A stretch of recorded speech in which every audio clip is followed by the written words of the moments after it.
our listeners. It's been a long, pretty wet winter if you're in the UK. If you're over in the US, you have probably enjoyed a little bit more sunshine than us Brits.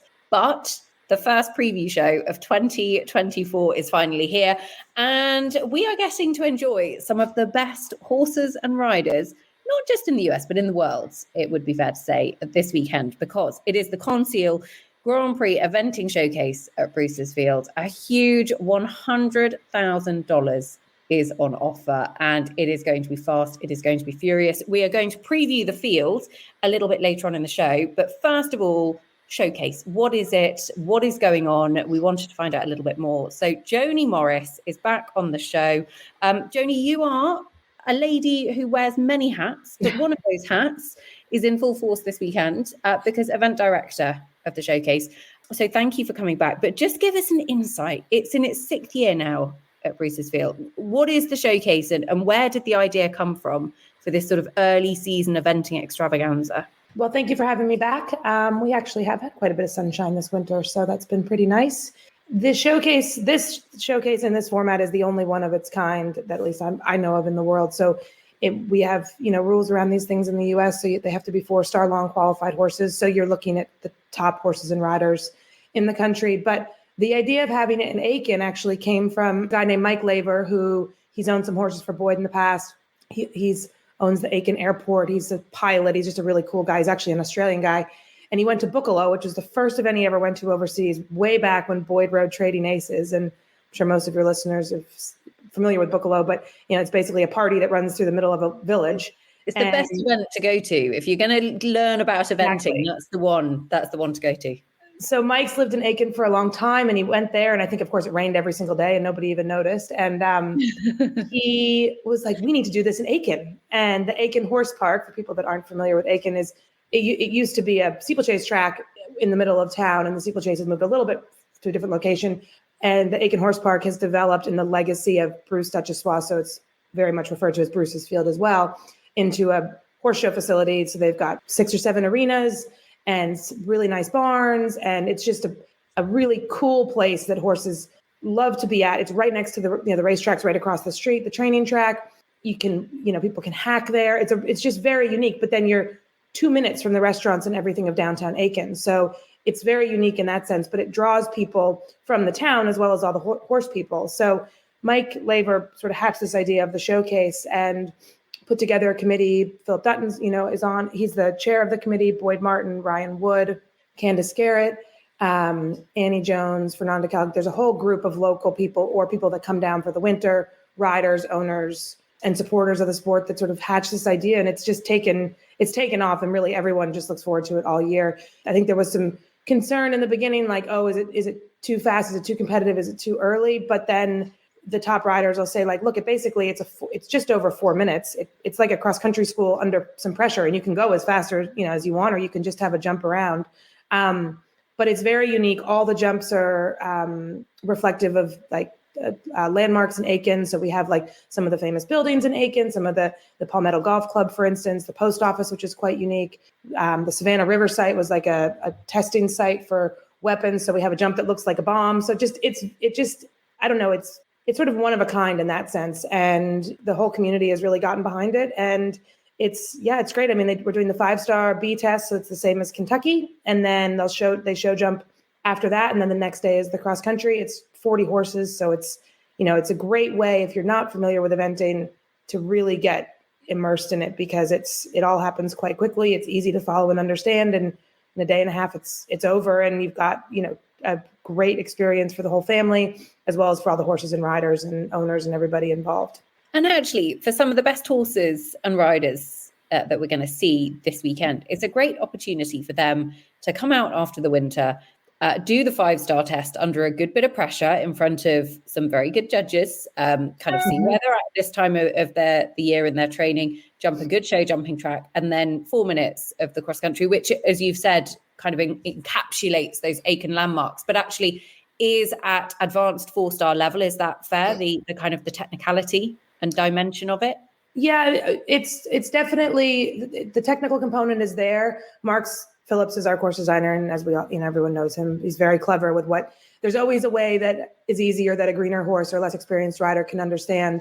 But the thing here is the time. So, if you want to get the time, you have to take some chances on the lines and some inside turns and those kind of risks, which, can result in a run out or a small mistake. But it's definitely, it certainly won't be the hugest track they jump all year, but the level of technicality definitely increases with the speed at which they have to travel. It goes between, so there's 1, 2, 3, 4, 5, 6 different arenas, 7 different arenas. And it has, water jump and a bank and those sort of things incorporated in it as well. So it does sort of test all the gears and test all the buttons without being, too taxing or challenging on the horses. And, it's interesting, like the top horses, that have won it and come back and, thinking of Fetterman B or Mixed Master C, that, they come back year after year and they seem to get better and better for it. And then they can also go on and be highly successful at the big 5 longs and the championship. So it's definitely it's proven to be a good preparation. And there's a ton of atmosphere, especially on the cross country, indicative of some of those European events,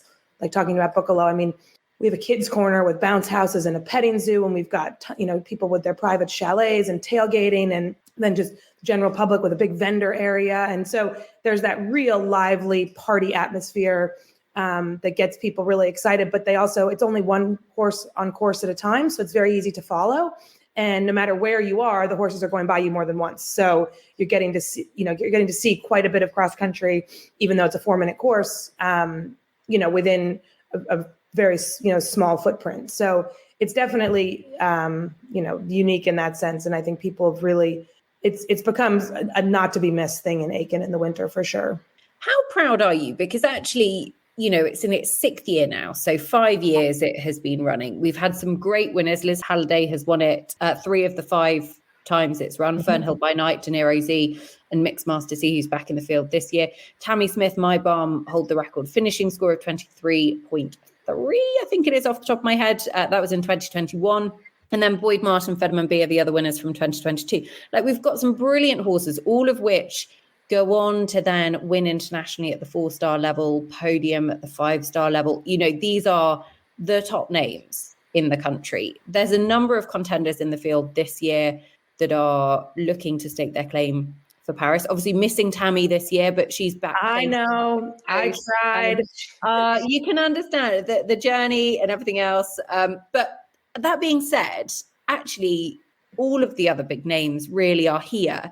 How proud does that make you as a team of organisers that actually this showcase idea has taken off and been embraced so wholeheartedly as a really key preparation point for these horses that are going into a very important season?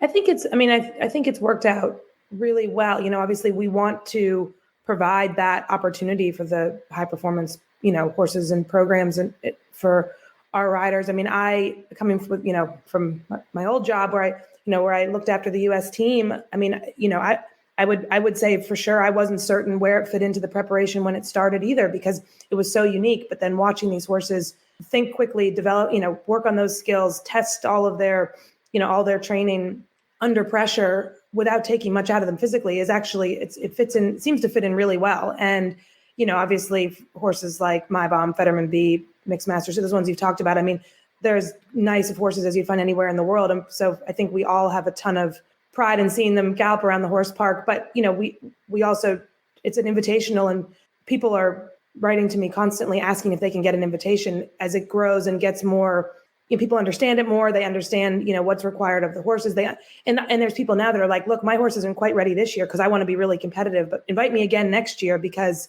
I'm working towards it. So it's actually become a goal for people too.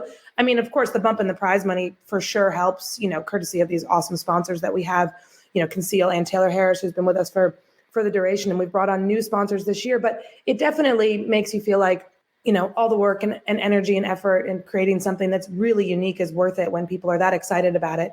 And you see the horses just come back year after year and get better and better at it, and then go on, like you said, and, go to championships or major 5 stars later on in the season and do really well, knowing that one of the stops along their way in their preparation was here. I'm really excited. Will Coleman's coming back. He hasn't been here. I don't think he's been here since maybe the first or second year. And he's obviously bringing 2 heavy hitters, which is awesome. I think everyone will be very excited to see Chin Tonic do his dressage test, to kick off the first phase. Because he's, he can be just so spectacular on the flat. So I think there's a lot to be excited about for that. But yeah, to answer your question, I do think we're pretty proud of what's been created and then what we've been able to maintain and grow on. Because sometimes I feel like these things in anything sort of kick off with a big, splash and impression, and then it's hard to keep the momentum up. And I think we've pushed ourselves collectively as a group to continue to make changes, make it better, improve it, try and get as much feedback as we can from everyone involved. Obviously, in anything, you're never going to make every single person involved in anything completely happy, but we do try and take everybody's feedback on board, whether they're a vendor or a spectator or a sponsor or a competitor, and just work towards improving it incrementally, year after year. And I think that's a testament in the entries and sponsors that, continue to return, and the people that want to buy the chalets. And I ran into a lady last year. She lived in Aiken her whole life, never been to an eventing competition. I picked her up in my golf cart. She wanted to go over to get some food.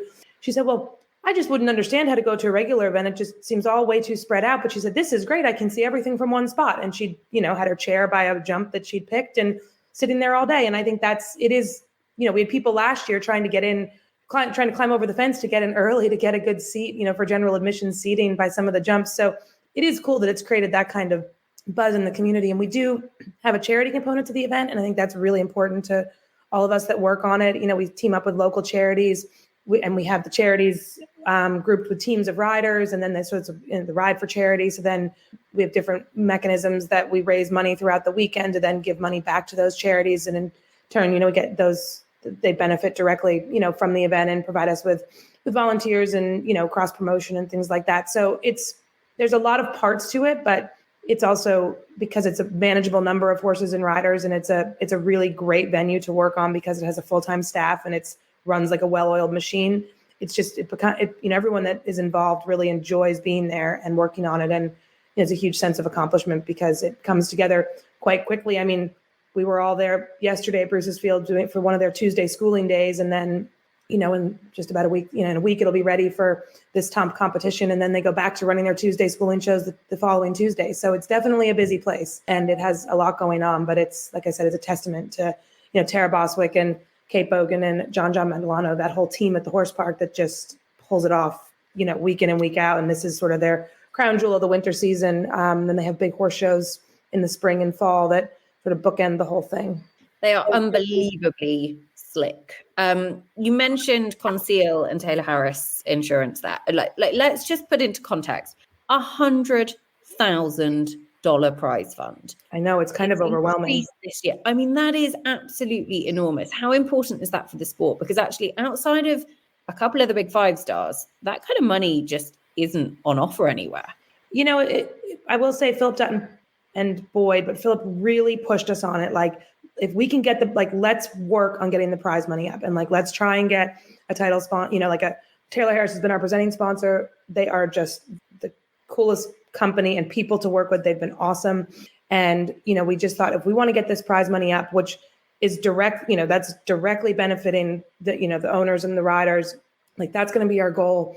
And, we tried for a couple of years and, to get, to bring in another sponsor but it was just, we just were really focused on it. And so I think it is really important. One, it makes, really gives the event the legitimacy and importance that it deserves. But, two, it's everything, as we know, everything is more expensive. The cost of horses is going up, the sport, it's an expensive sport to play. And it as these guys are it's the ultimate test of horses and riders in eventing, they deserve to be playing for this kind of, this kind of prize money. And, the fact that we can offer it in a way that is also then really just showcase the sport and hopefully will, get more people interested, get more sponsors involved, more owners involved. To me, it's just a win-win. $100,000 just has a ring to it that sort of people sit up and notice. And when I sent out the invitations, definitely some interest, Austin O'Connor's coming over from Europe, but I had a lot of interest from other European riders that are okay, hang on, now this is on my radar screen. Let me think about this for next year. How does this work? Whereas I send them in, I've sent the top, ranked riders invitations year after year. And this was the first year I got sort of that really sort of big group of responses of okay, this is really interesting. How can we fit this into what we're doing? If not for this year, then for years going forward. So I'm hoping that will continue to grow. And, I think the money is is important, but then having a really quality product to back it up is important too. I mean, there's no sense in having the money if you've got big holes in what you're doing. So I think you have to, make sure that both things are in play. The money's there, and then the quality of the competition's got to back it up. In terms of what is on offer, obviously there is going to be lots going on at the event. We've got some of the best horse and riders that we've already mentioned them. But in terms of Aiken, if anybody's listening to this show that thinks, do you know what? It's a couple of hours in the car, or I could make a bit of a road trip. I'm quite tempted to have a look at all these good horses. What else is going on in Aiken? It's a brilliant place to visit anyway. So why should they come and visit this weekend? Well, so we've got, like I said, we have the kids corner. It's actually called Boydie and Rock and Rod's Aussie Kids Corner because everything's together to sponsor it. So we've got bounce houses, mechanical bull, petting zoo. We have the Culver Military Academy. That they have it's not a quadrille because there's more horses than that, but it's like a troop ride, and so that will be really, really cool. It's unique. They've never been to Aiken before, so we're excited about that. We're having a barrel racing demonstration where we're going to get some of our eventing riders to ride some barrel horses. We have a huge vendor area, which is sold out. So there's tons of, we have a Triple Crown course walk with Boyd and Doug. So we've got all these different things happening at the event. But then in Aiken in general, it's just a cool old Southern small town, but there's great restaurants. You can watch the racehorses train in the morning. There's always polo happening somewhere in Aiken. There's a sporting days event happening on the Sunday if you want to go watch some young horses go around at a local event. And there's just nonstop stuff to do. I mean, there's something different to do in Aiken every single day, horse related and not horse related. Like for instance, it's a golfing mecca. There's Palmetto, and then Palmetto Golf Club, which is I think one of the oldest in the country. And then there's a new one called Old Barnwell, which are both, very high. I'm not a golf expert, but highly rated golf courses. There's cool hotels. There's just a bunch of stuff to do. And one of the cool things we're doing this year is we're doing a silent auction, which we're launching. It's an online bidding platform, and a couple of the things that we're doing, speaking of those golf courses, is you can bid on a round of golf with Will Coleman at Palmetto. You can bid on a round of golf with Buck Davidson at Old Barnwell, a boat ride in the Chesapeake Bay with Shannon Lilly, courtesy of some owners, a day with Boyd and Phillip in Chester County, a ride on share option, a trail ride with Lillian Hurd on share option through some most beautiful hunt country in Pennsylvania. So there's a whole list of things, there's reining and polo and roping and all these different things, stuff like experiences that money can't buy, but it's all part of this general sense and feel of community in Aiken, even though some of those people are not from Aiken, but, giving the riders giving back to an event and a facility that does a ton for them, whether it's one-off if they're coming up from Ocala or week in and week out for the Aiken riders. So there's ways to get involved, even if you can't make it, but if you, with the silent auction and you want to watch it online and then bid on the silent auction. But if you do come into town into Aiken, the silent auction's got some really cool opportunities, to participate in the week around the event or right after the event with some of the riders and some of the experiences that we have. So I think that's going to be a pretty cool addition as well. Lots to look forward to. And if you have a non-horsey husband, other half, partner, friend who would be tempted by a round of golf, it's the perfect win-win. Exactly. I will say we had the bounce houses for the first time last year, and there was a dad drinking a beer at 10 a.m. with his kids on the bounce houses on Saturday. And there were several adults, to remain nameless, on the bounce castle at 6 p.m. still drinking beer. So it definitely has that party atmosphere, and it's it's because it's right in the middle of town. It's easy to get to, and it's a fun day for anybody, horse related or not. But there's definitely opportunities for things for people to do if they're not horsey inclined. Yeah, it's a really nice introduction. For you personally, what are you most looking forward to? Oh, that's a good question. I do love watching the show jumping. It's Michelle Valancourt designs a wicked course always that, and it's sort of at twilight time on Friday. So it's some excellent sort of early season jumping. And personally, we give out the Richard Pick and Style Award for that Michelle picks for sort of the round of the day. I do like that component of it. And then obviously the cross country is just, I'm a little nervous when the first few go, just to make sure, because of course want everyone to get home safe. But once it gets rolling, it really has a great vibe and feel, and the crowd gets so into it. And that buzzy nature of the crowd just cheering them on. You can where the horses are on course by where the crowd is cheering them on. And once a few get going and they understand the track and where they're coming and going from, it is really cool. So I look forward to the whole thing. And then it's always so close at the end and comes down to, just a matter of seconds. So it's those last 4 or 5 horses are always so exciting. So I don't know. And it's, you guys said you were working on picking the winner, but I think I haven't studied the numbers like you all have, but I think it's going to be a really tough one to win. So I'm excited about seeing who comes out on top. There are some very, very good horses and riders in the field. Joanie, thank you very much. Thank you. Best of luck. Hope it all goes well. We will be watching, cheering it on. There will be the EquiRating story, giving you all the inside line, listeners, on everything that you need to know as well. So keep your eyes peeled across our social channels. And of course, the Aiken social channels as well. For now, though, Joanie, thank you. Let's go and find out who we think is going to win. Right, now it is time to figure out, listeners, who you need to be looking out for this weekend. Who are the ones to watch? Can Liz Halliday be beaten? She has won 3 of the 5 runnings of this class, and no other winner has won it more than once. So Boyd Martin and Tammy Smith are your other 2 victors. D, it feels to me, we've looked at the prediction centre, which we're going to talk about in a moment, but it feels like it is a bit of a 2-rider race here. 2 riders, yeah, good language, because I think they both have multiple shots to fire. What I'm interested in here is, my initial view was the same, and if I'm honest, I think that that's where you get the bulk of the excitement when you start breaking down what could be freak performances. Like Chin Tonic is just made for a competition like this, but then you've got like, yeah, look, we'll get into it. Some of the Cooley horses that Liz is bringing, again, I think made for this. This is showcase stuff in the absolute sense of the word, because I think you're going to see incredible performance at this level of the sport made for this. Yeah, we'll get to that. What I think is really interesting is the 2 that you're talking about, 2-rider race.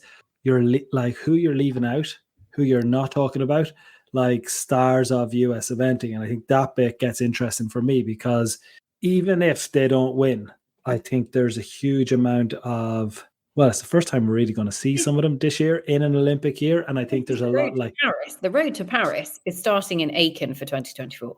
Yeah, absolutely. And that begins with, I mean, this is something I say a lot, but like dressage is boring. Speak for yourself, D. I love a bit of trotting in circles. Yeah, grand, except when you have to watch all of them, like, and you're kind of watching. By the way, 160 show jumping is boring as well if you don't have information.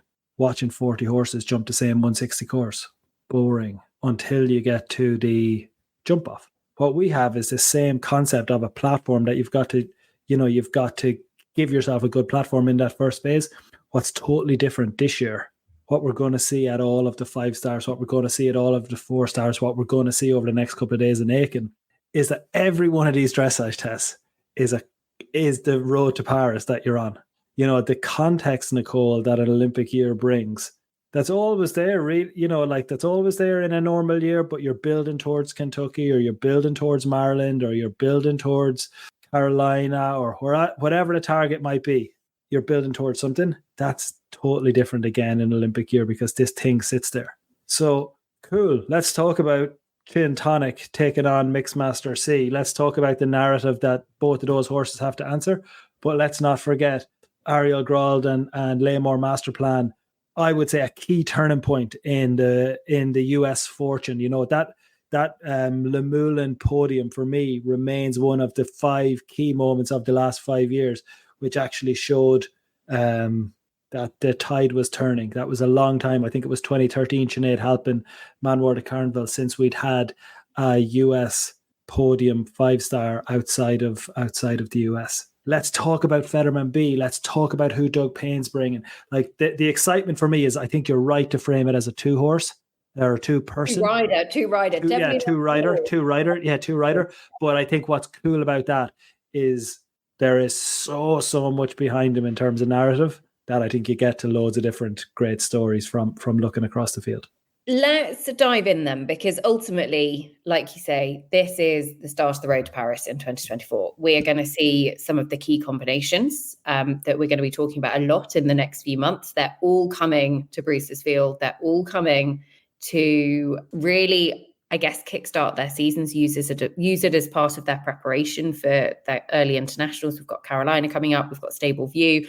Obviously, the road to Kentucky is very much on. We're going to get a real feel in the next few weeks as to what these horses' plans are going to be and what their big targets are. I am fascinated by how it plays out this weekend, because as you've said, there's a couple of returning heroes in there as well. Let's start with Will Coleman and Chin Tonic. I'm going to actually kick things off with a couple of fun facts for you listeners. So the winner of the 5 eventing showcases at Bruce's Field have all come from the top 3 after dressage. They've all show jumped clear, and they've all gone clear and inside the time cross country. There's been the odd show jumping time penalty in there. Last year, Liz Halliday-Sharp almost lost the win on 2 seconds in the show jumping. So basically, you've got to jump a double clear and you've got to get off to a good start. Chin Tonic can absolutely do that with Will Coleman. He was sub 20D at 2 4-stars shorts last year. I think he got a 19.4 and a 19.6.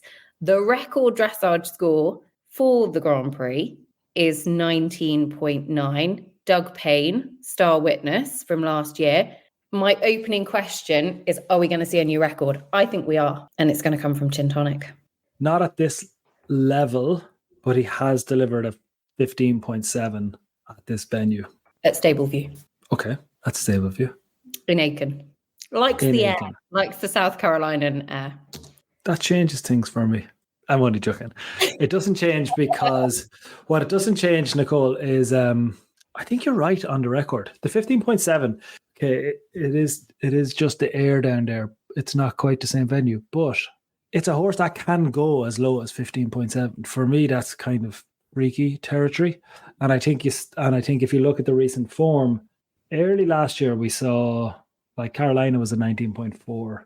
I don't think they'll do the record. I think it's going to be close. I think it's going to be close, but it's all like, I mean, actually, if you look, I mean, I don't know what their 6-run average is, but it's not going to be too far off that record, but they have got a 29 in there as well. Don't have that much 2023 form. Their Kentucky test was 25. They're favorite here, aren't they? What's I think they're favorite on the prediction center. So that's where the win. But I think that's 19% win chance. Yeah.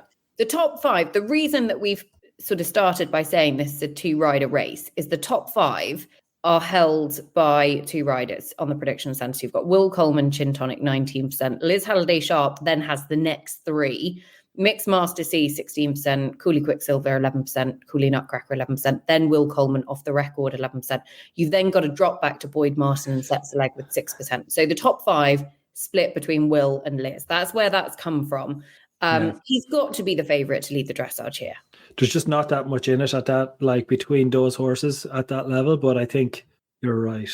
He is favourite to lead it. It doesn't really matter. But like the record, I think is nice and it's important and it's great for us to get a nice graphic out and say, hey, we've got a new record in the class. It's good fun.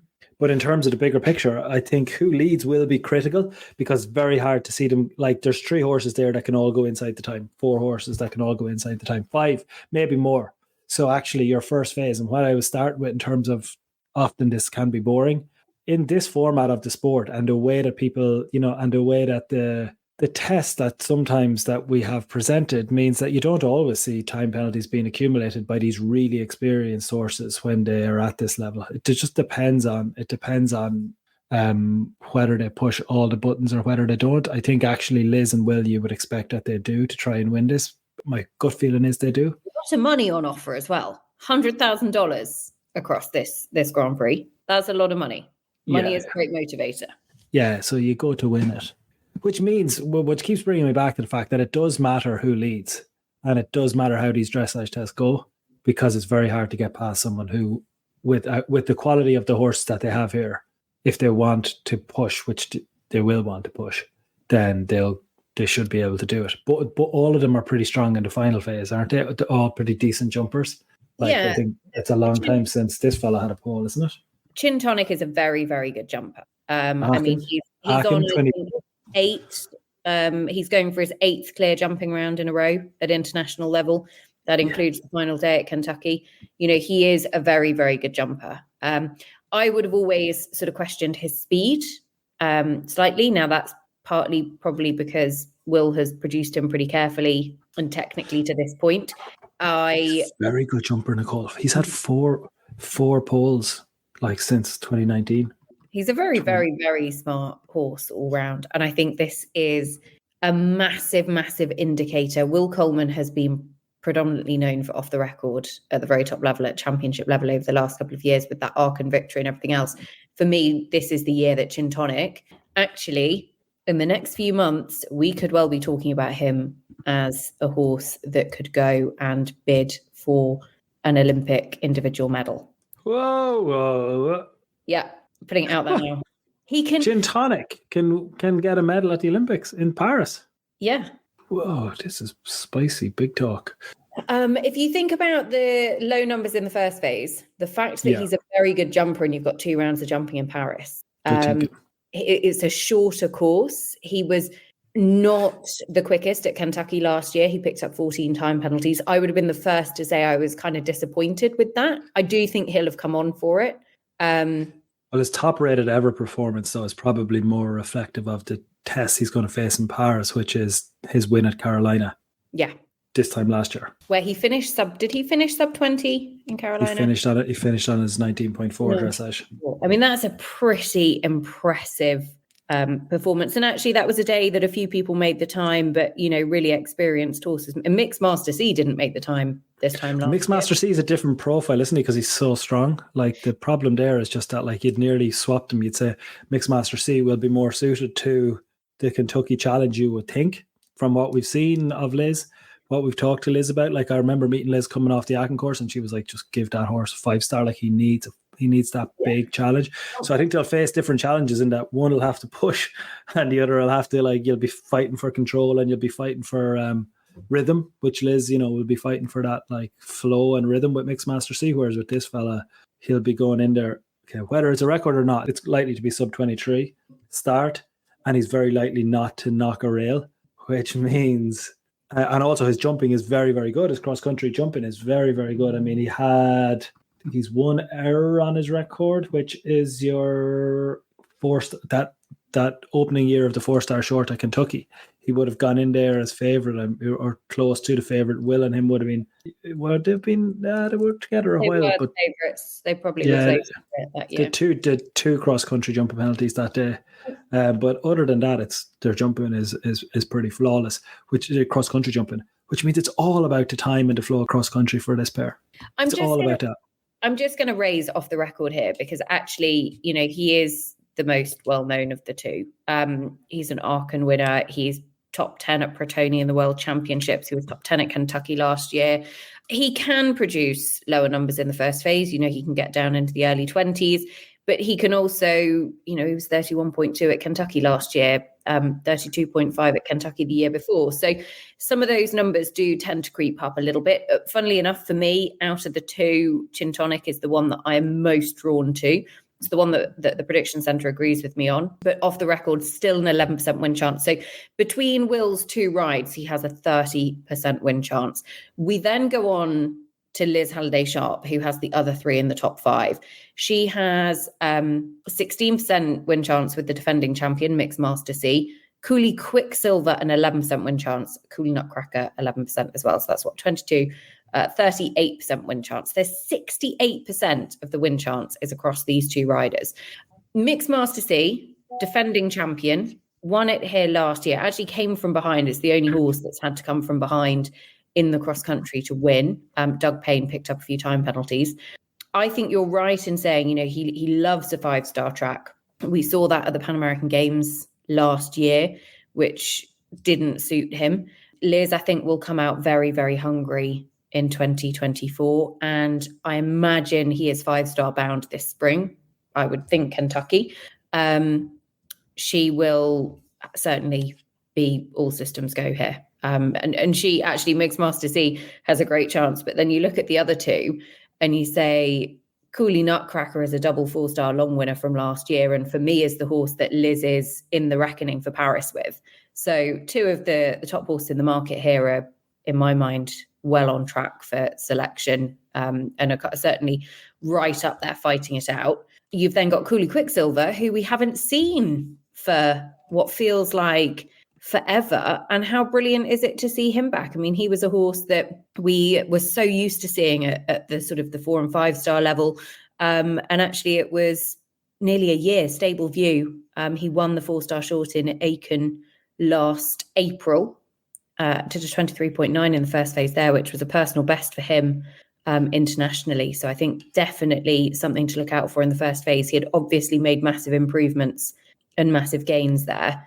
And I think it's lovely to see him back. Whether he'll be on top of the podium, I'm not sure, but brilliant for Liz. And you can't really, we've just bigged up Will Coleman Chin Tonic. Liz loves this venue. 5 runnings of the event. She's been on the podium 5 times. That's more than any other rider. She has won 3 times. Like, she loves it here. She comes here to win. And I wouldn't want to be coming up against her.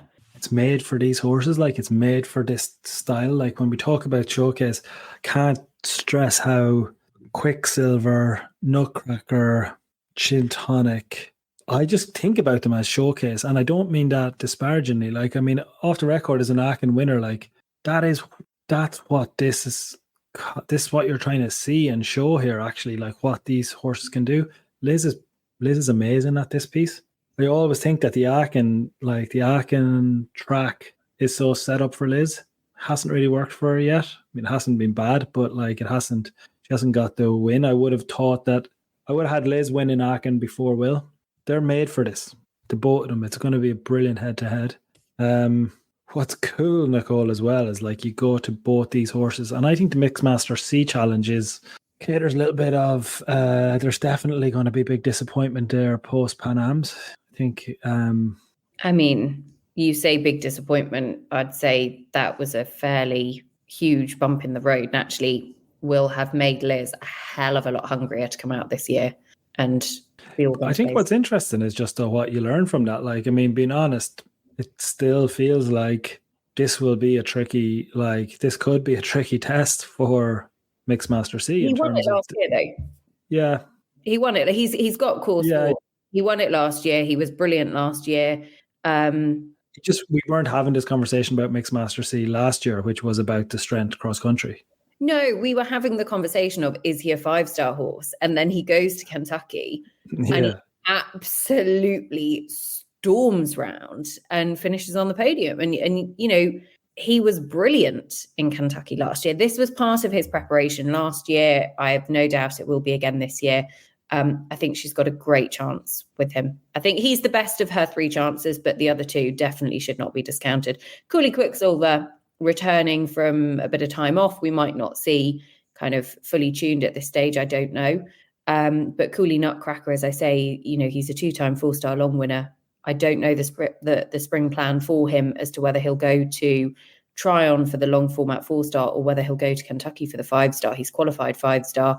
Both of those are final trials for the US team for Paris for selection. Which one of these goes to Paris for you? Cooley Nutcracker. I think you're right.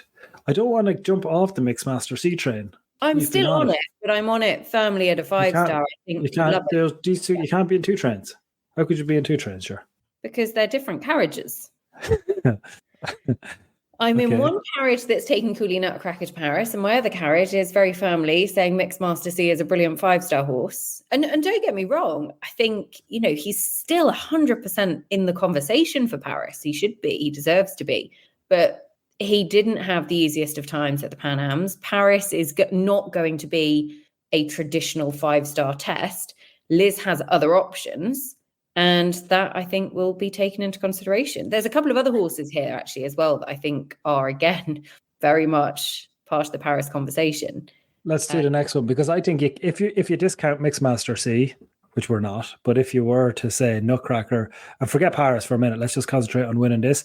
Nutcracker, for me, is a special talent, but it feels less exposed, even though double 4-star long wins. Like, what I mean less exposed is I haven't really seen any flaws there yet at all, or any... You know, like, that feels pretty limitless. Where are we on Nutcracker dressage? What do we think Cooley Nutcracker might start? Little bit inconsistent at the moment. So, I mean, he's been anywhere last season at the 4-star level from 30.1 to 22.6. and pretty much everything in between. So, very, very talented, obviously. Is a very, very good jumper as well. Is a bit of a one or none kind of horse. He is a very, very good horse. In fact, I think he would have won. Would he have won Kentucky 4-star? I think he'd been pretty close to it, but had an 11 penalties cross country. This was a horse that actually went to Lilian d'Angers with Astier Nicolas in the 7-year-old World Championships, finished top 20 back in 2021. So it was produced over in France and then has obviously come over to Liz. Really, really smart horse. She's only been out of the top 10 with him once when they had a fall in Tryon back in 2022. But he is very, very smart. He's very progressive. They're going to start above. They're not going to catch Chin Tonic in the first phase. I think you can say that. No, I would be comfortable saying that. And I'd be comfortable saying that of Liz's 3 rides, Mixed Master C is the one that leads the dressage for her. I think, yeah. Cracker's probably I have it at a 26.6, a 4-star level in terms of expected. Yeah, and that's a very good score. Like, don't get me wrong, we're talking about some exceptional scores here. Can we just dive in to a couple of the others? Because actually, Boyd Martin, been on the podium 3 times. He's the 2022 winner. He returns with the horse that he won in 2022, Federman B. He also has Commando 3 and Sets a Leg. So he's, got a pretty good win chance himself between those 3. Sets a Leg, obviously the kind of the old timer now. Brilliant to see him back out and looking forward to seeing what his plans might be this year. Federman B, Annie Goodwin, obviously did such an amazing job with this horse. And it feels like the showcase has been a very special place for his partnership with Boyd. And there's always lots of their family and friends and the Annie Goodwin Syndicate come out in absolute force to support them. And it always feels like quite special. They were on the podium last year. They won it in 2022. And I remember that 2022 victory was very, very emotional. And so I feel like they really deserve a mention here. Obviously, they love the venue and can perform in this level of showcase. But I feel also like it's bigger than the sport. And we just want to acknowledge that and kind of appreciate it slightly. Commando 3 is the one for me for Boyd that I'm so looking forward to seeing this year. The horse was produced by Louise Romaika over in Sweden. Boyd took on the ride last year and has quietly been picking up some very, very, very good results, listeners. This is the horse that won the 4-star long in Virginia, back end of the year. I think that was at Malvern Park. They won the 4-star short in Tryon. They were 5th in Bromont and on the podium in Tryon as well. So 2 4-star longs, 2 podiums last year, a win and a 3rd, top 10 at Carolina. This is the horse for me that Boyd will be aiming for team selection on and is a little bit unexposed, a little bit off the radar perhaps, but make no mistake, is very, very, very exciting. Again, I love this selection, Nicole. Federman B, and when you're talking about it, it kind of feels a little bit similar with Off the Record for Will. You're actually talking about top horses like Federman B, 5-star horse, who's delivering consistent dressage tests in the 20s and sometimes the early 30s. It's only because of the format of the competition and the fact that you're going to come up against a Chin Tonic style dressage test and that you're actually scrambling around in 30 minutes or so to find wins and angles. That's the only reason that you can discount the win as a possibility. And even that, like, you can be made to look very foolish very quickly. Federman B, I think, is in the same bracket in that I don't think the dressage, I think they'll be too far off in the dressage, but they're very, very strong cross country and very, very strong in the show jumping phase. This horse, this Commando pick, I think, is something that you've been talking about now for a couple of months. I'm literally so far on the Commando train. You are on this train. There are no split carriages here.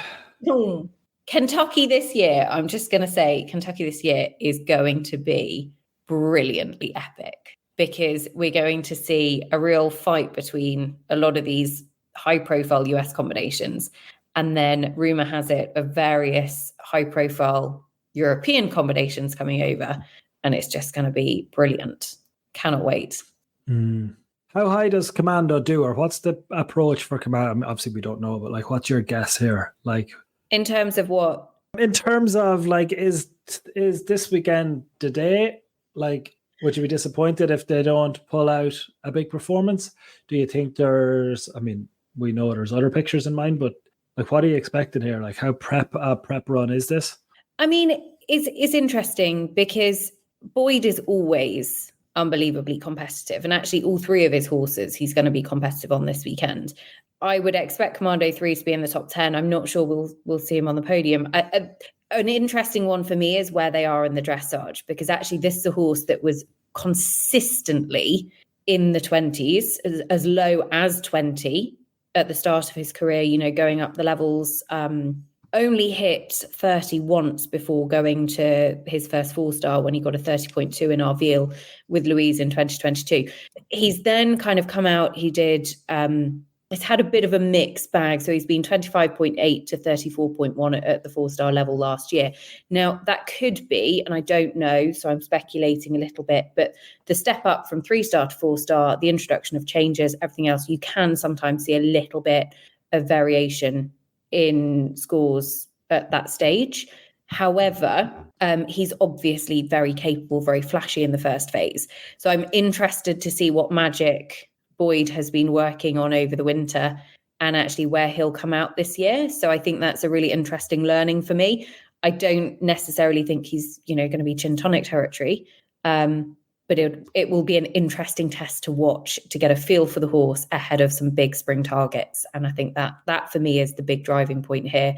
And I think that really tells the story of Aiken and the showcase really well, because you're seeing so many brilliant combinations, a number of which we're not going to have time to mention on this show. You know, Will Fordry and Fun. You've got Sharon White, Class 63. You've got Caroline Pamucci, the Pan American Games individual gold medalist, has got HSH double 16. There's a whole host of brilliant names. LCC Barnaby is back. Emily Hamel, Corvette are in the field. So Quantum Leap here with Doug. Yeah, Doug and Quantum Leap are here. So like you can see, how are they not higher up in the prediction centre? Dressage hasn't been in the 20s significantly, so a little bit off the pace in the first phase, I think, is probably where that comes from. But I guess what I'm trying to say is you're seeing so many brilliant horses, not only the kind of the leading stars in the build-up to Paris and Kentucky, but other brilliant 5-star legendary campaigners. And if you haven't already got your tickets to Aiken and you're sat there listening to this thinking, do you know what? Let's go and do it. Let's go to Aiken. We're in the US. We can make it. Go and do it, because you won't regret it. I've found an absolute humdinger as well, Dee, that I got so excited about seeing. Come on. So, listeners, it better not be my one. You might have looked at the entry list and thought, oh, Philip Dutton has a random horse called Passante. Not familiar with that name. Where's this horse come from? Which is exactly what I thought. So I went and looked up the horse, and all of the pieces of the puzzle clicked into place. Passante, formerly known as Imposant of Emily King's, who UK listeners will be very familiar with, was top 10 at Blenheim in the top 5, actually, was 5th at Blenheim in the Prolific 8 and 9-year-old class in 2022, before being sold last season to Philip in the US. Now runs under the name Passante. And Philip only, completed once last year, a 3-star and Stable View in the fall. But this is going to be the first real target that we see them tackle this year. And that's a really exciting addition to his string. So there you go, listeners. Bit of inside knowledge for you. Aaron Canara's here. Yeah. I got really excited when I found Campground again. There's some brilliant horses here. Brilliant horses. There is some great. There actually is some fabulous. I'm only saying that, like, in terms of a surprise, because you end up so focused from our point of view. You end up so focused on top 5s, and you can end up, Will versus Liz, totally grand, totally interested as a conversation. But actually, as you go down and you say, okay, well, these are horses that, based on data, which we believe in, are unlikely to win, but based on storytelling and stories and like the fun of watching all of these stories come together.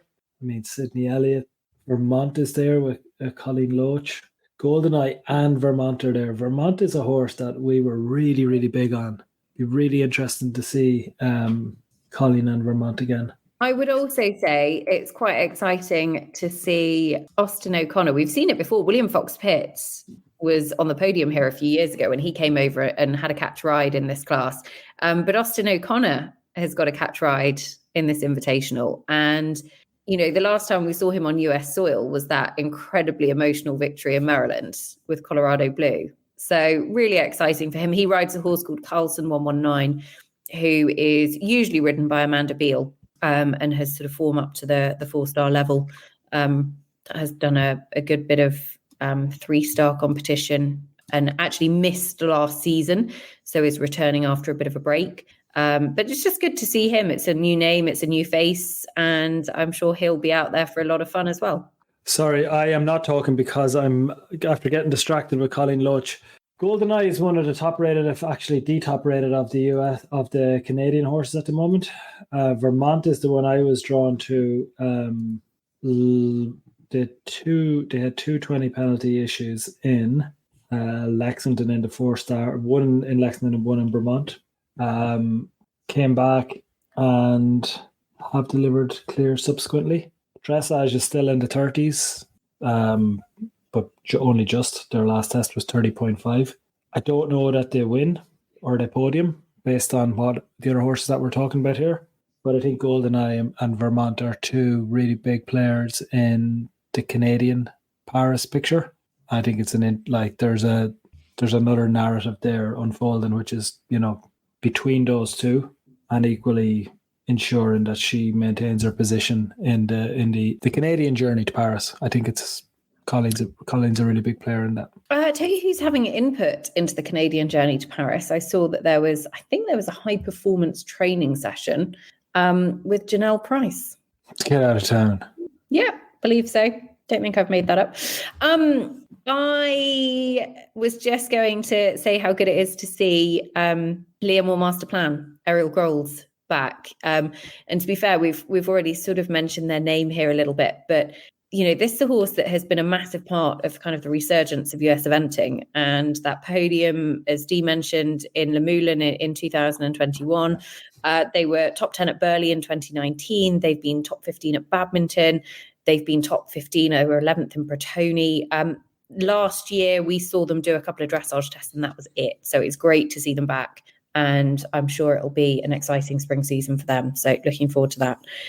Dee, anybody else you want to mention before I ask you for a podium? No, I think it's very difficult. That's the only thing I would say. It's very difficult on a show like this where you're actually trying to touch on enough people that you can actually showcase, God, there is so much depth here. Like Doug, multiple horses. I know I don't want to go through them again. You've basically done it in terms of kind of spot checking names of horses that we haven't been able to reach and haven't been able to talk about. Talking about the Canadians, I see Waylon Roberts is here as well. There's loads of interesting angles on it, but in terms of forcing yourself into our role in terms of trying to pick winners and give angles on those top couple, I think you get a brilliant Paris battle, and I think you get a great battle just for the cash and for the prestige of Aiken. I think there will be a case of forget Paris, forget bigger picture, forget Kentucky. Like all of those things are important because narrative comes from them. You have to recognize that. There's no point in saying it's an Aiken podcast, it's an Aiken preview. We don't talk about Kentucky, we don't talk about Paris, because all of it is building from the minute they walk down centre lines. We'll be looking back and looking back and looking back. What did they do at Aiken 2024? How did that play out? What was their time at Aiken? Like, we will reference it again. So you're trying to do the same in reverse. But when it comes down to it, they'll just want to win here. And I think...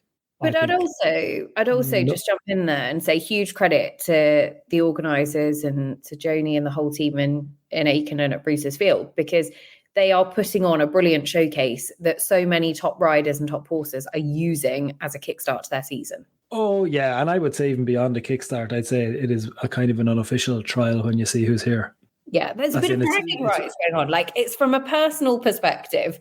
There's a bit of, they're coming up against each other early part of the season. Everyone's been training really hard.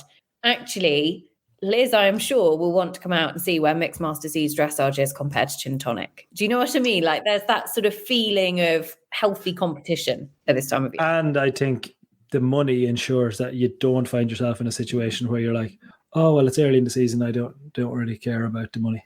Yeah. You know, I don't really care about the win. You know the way sometimes early in the season here, like we'll all be in Torsby and someone will be like, oh, it's fine. It's fine. Let Laura win. I'm happy with my 7. No, I'm happy here. Actually, here I think there's no £500 to win or something ridiculous. Oh, sorry. In terms of the money, yeah. But what I mean here is that like you don't really want to be like you are going to push it a little bit if you can within reason because there's enough at play to do it. I'm just go for podiums. Go for podiums. I'm going to go for podiums, but before I do, I'm just going to point out Doug Payne, Quantum Leap.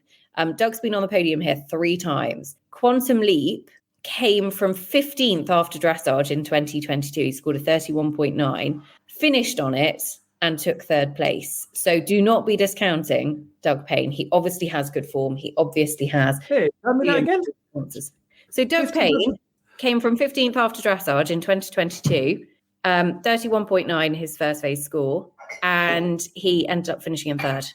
What's the cross country challenge here? Have we that sounds way harder than I was expecting. Is the cross country clear rate is generally pretty straightforward. It averages 87%. The time rate is averaging 34%. It's a real mix. Okay, that'll be interesting. We'll know early on. I mean, if you could bring a horse like that into it, based on a tough cross country time, that would change your profile a little bit. I was probably not given it as a tough cross country time in my head. It's a real mix, so it depends. Come on, Dee. Podium and a dark horse, please. God, you've really just before I pick a podium, you've landed in on me that maybe it'll be a goodness. I'm gonna just go with a straightforward, no alarms, no surprises. Cooley Nutcracker wins. What? No alarms, no surprises. And then you lead with that. Cooley Nutcracker wins. Okay. What happens? Cooley Nutcracker will be one of the most famous horses in America within 2 years. But what happens? What happens to Cooley to Chin Tonic and Will Coleman? They come second. Okay. And Leamore, Masterplan, and Ariel Gerald are 3rd. A dark horse. Dark horse is Doug Payne's Camarillo. Okay. All right. My dark horse is Philip Dutton's Passante. I think it's a really exciting one for this year for him. I'm going to keep it a lot more straightforward. The win is Will Coleman, Chin Tonic. 2nd is Liz Halliday and Mixed Master C. And 3rd is going to be Boyd Martin. And I'm actually going to say Federman B. There we go. Dee, it has been a pleasure. I am so... I'm excited now. Now that we have podiums, it actually gives me something. We have quite different podiums. Yeah, I think. I tell you what, listeners, I'm going to let you into a little sneaky insight behind the scenes. We started this show and Dee was like, we're going to see something special. Chin Tonic's going to win by a country mile and going to make it really, really straightforward and it's going to do something really impressive. And then all of a sudden he changes his tune massively. That is what a recording does for you. We flip-flop massively. But look, it is going to be a brilliant weekend. If you're heading to Bruce's Field, have a brilliant time. If you haven't got your tickets yet, go and do it. Aiken is a wonderful, wonderful, wonderful place to visit. They've got tons going on behind the scenes. It is brilliant to have Conceal on as title sponsors as well. You know, we cannot underestimate just how important $100,000 in prize money is massive for the sport. It's massive for the competition. So go and support it if you can. I think Horse and Country are live streaming it as well, so you'll be able to watch it if you can't make it in person. But it's going to be a brilliant weekend, and it feels like the start of the 2024 season, an Olympic year that we've been talking about, listeners, for ages, is finally here. Bring it on. Welcome to Quickfire Questions with Fairfax and Favour, where we will be putting some quickfire questions, as the name might suggest, to some of the best riders in the business.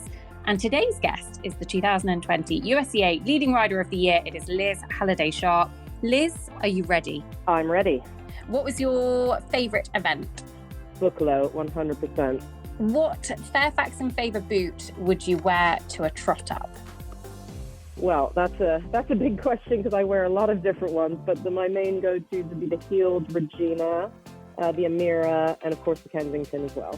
What is the best piece of advice that you have ever been given? It was actually from my dad, who told me to never be afraid to take risks. What was your first ever Blue Box delivery? It was a beautiful pair of navy blue heeled Regina boots. Liz Halliday Sharp, thank you very much for going under our quickfire questions with fair facts and favour. Thank you. It's been my pleasure.